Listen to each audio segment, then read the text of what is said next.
Hi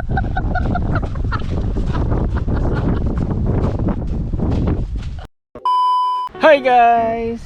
Welcome back to our channel. Maple and Stars! Ang liwanag ng araw. Salamat sa aking sunglasses. Ano tayo? Sunglasses. Ano tayo? Ako reading glasses. Ano tayo? Plus 10 tayo sa ano, sunlight resistance. Blindness. Anti-blind tayo ngayon sa ating sunglasses. Ayan. Ba't ba tayo nandito ngayon?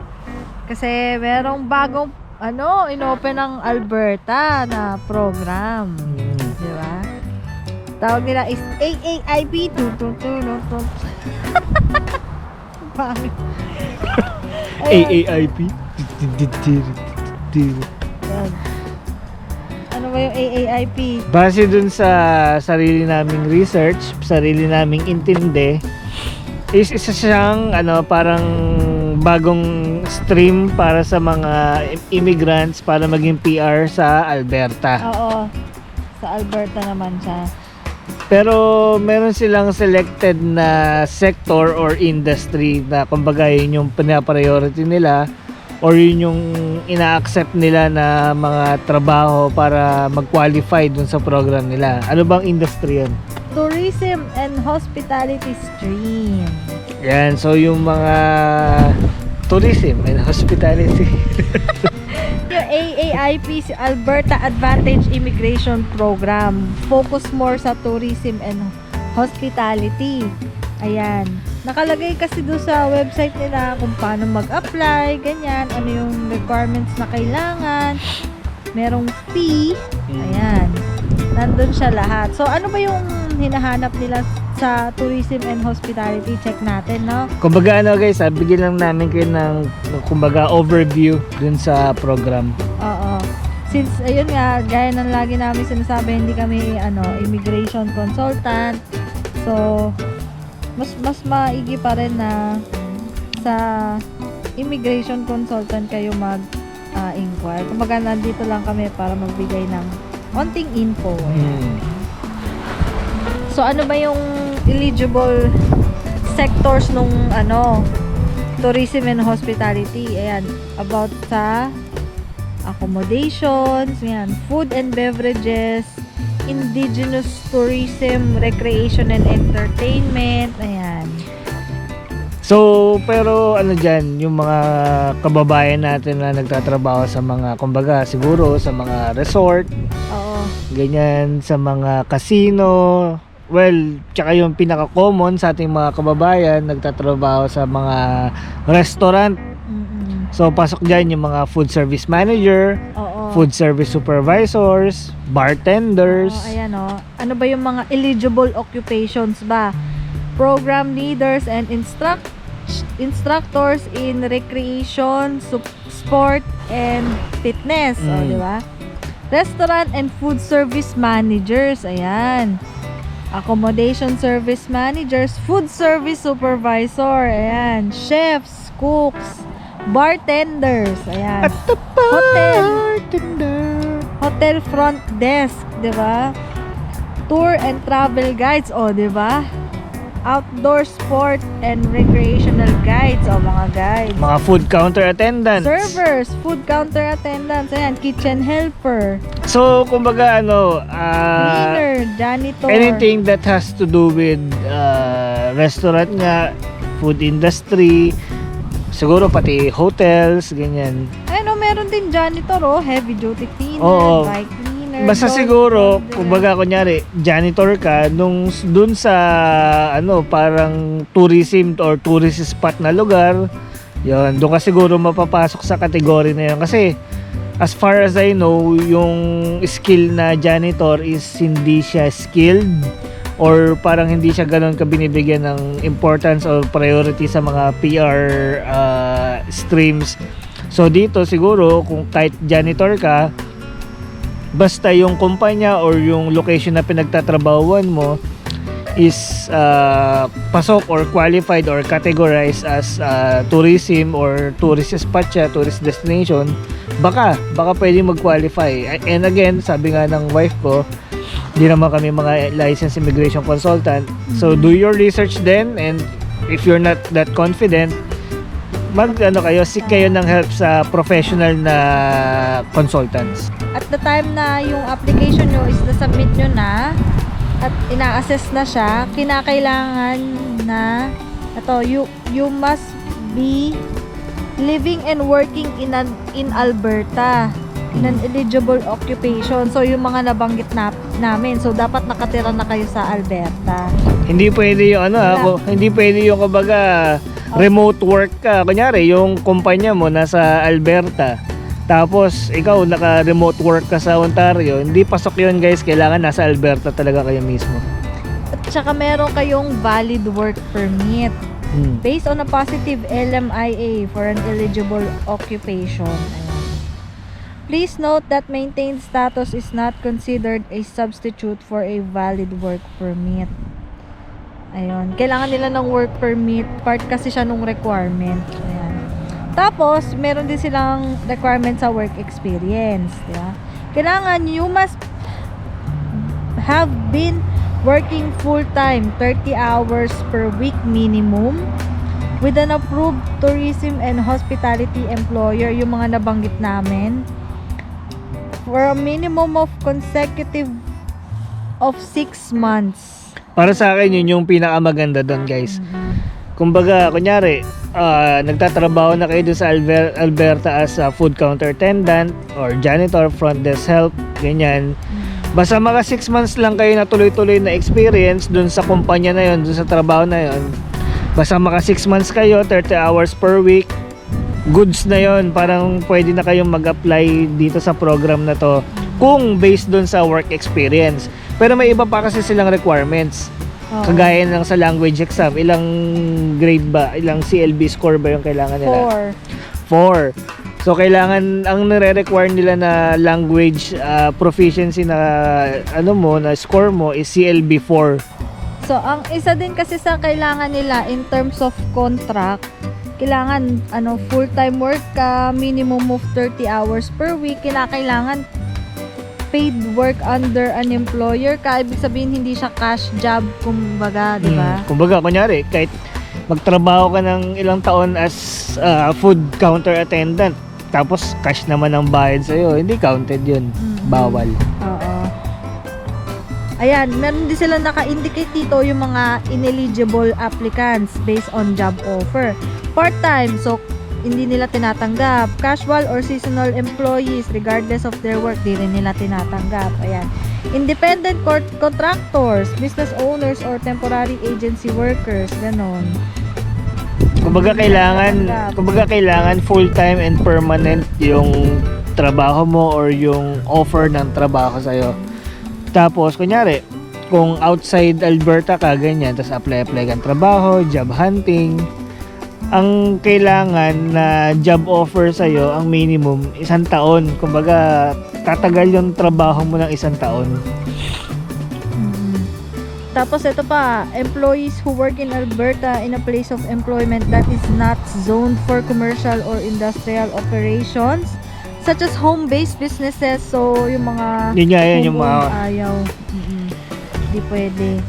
Ayan, who do not work on premises in Alberta, such as those who work in a virtual location. Yun nga yung sabi ko kanina, work from home. Ayaw din nila. So, ayan.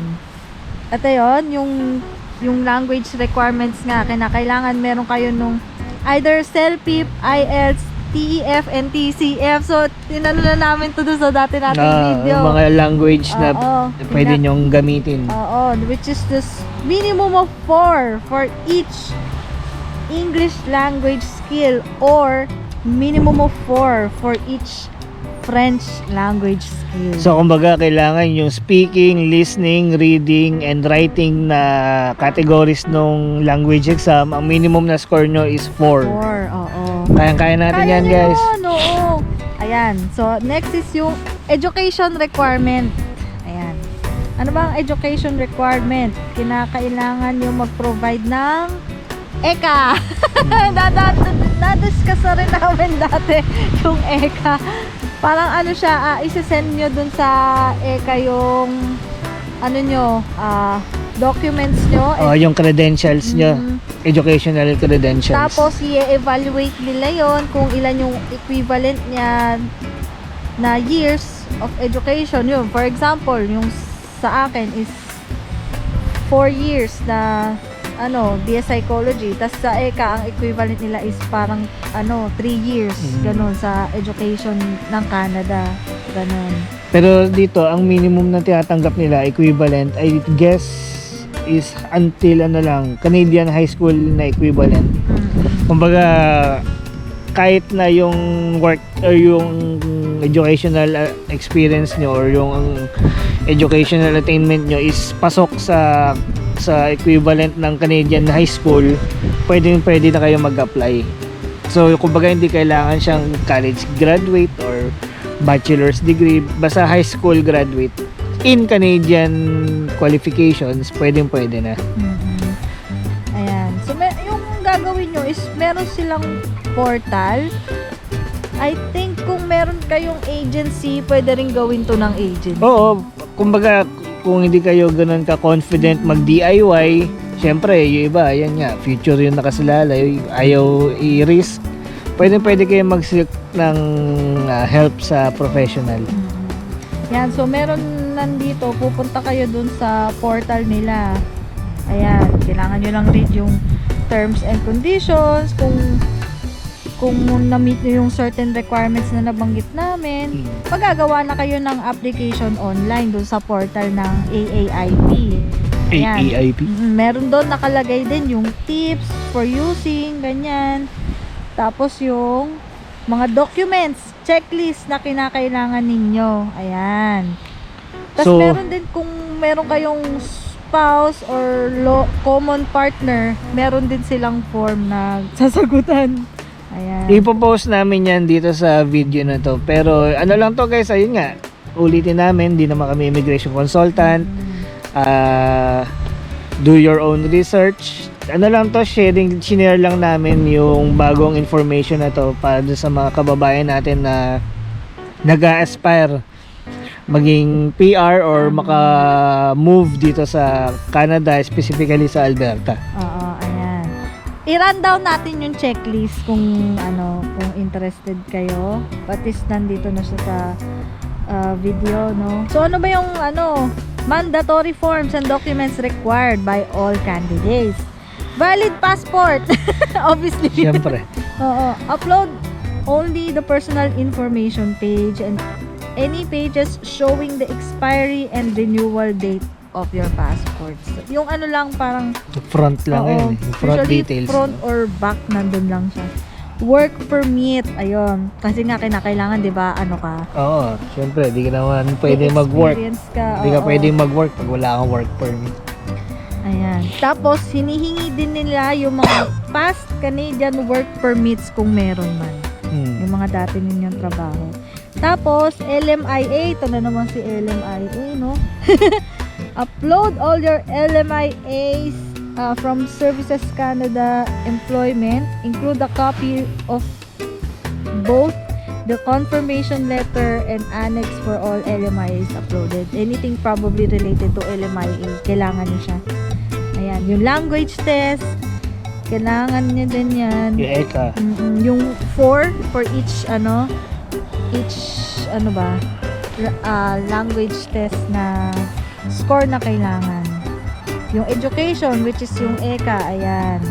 Educational credential documents and educational credential assessment. So, bukod pa doon sa ECA, i-upload nyo yung secondary and post-secondary degrees, diplomas, and certificates from Canada and outside of Canada, as well as academic transcript. So, anything that is related to past education ninyo, kailangan nyo siya, no? Lahat yan, pay statements. So, ano ba yung pay statements? Ano siya? Yung pay slip ninyo or pay stub. Yun. Kinakailangan din nila yon for the past 3 months to demonstrate that you are employed in Alberta and meeting wage requirements. Yung nabanggit din namin kanina. Yung 30 hours per week. Ayan. Tapos, Employment Reference Letter. So, ano ba tong Employment Reference Letter? Parang COE sa atin. Yan, kinakailangan nandun sa Employment Reference Letter, dun sa kukuhanan ninyo is job title, salary, period of employment, including start and end date, hours of work per week, main job duties, education, skills, knowledge, employer contact information. Yan, nandun lahat. Ayan. Tapos, meron pang huli, Alberta Job Offer or Employment Contract. Kung let's say, ready na lahat ng documents nyo, o ready na kayo sa online ninyo, ayan, pwede nyo na siyang i-submit. Ayan. After nyo siyang i-submit, meron siyang bayad. Tiyandararan. Magkano bayad? 500. $500 yung application fee. Ayan. Kayang-kayang ikaskas yan. Ayan, non-refundable siya, guys. Once an application has been submitted. Ayan. Refund request for application fees will not be considered, so bawal siyang i-refund. Walang refund, guys. Touch move na yan. Di yan parang Walmart. At ito pa, there is no guarantee you will be issued a nomination certificate. So, Siyempre. ibig sabihin, wala siyang kasiguraduhan kung makukuha kayo, regardless kung nagbayad kayo. Ayan. Tapos, kapag hindi kayo nagbayad within 24 hours upon submission ng application ninyo, yung ginawa ninyo is makakancel.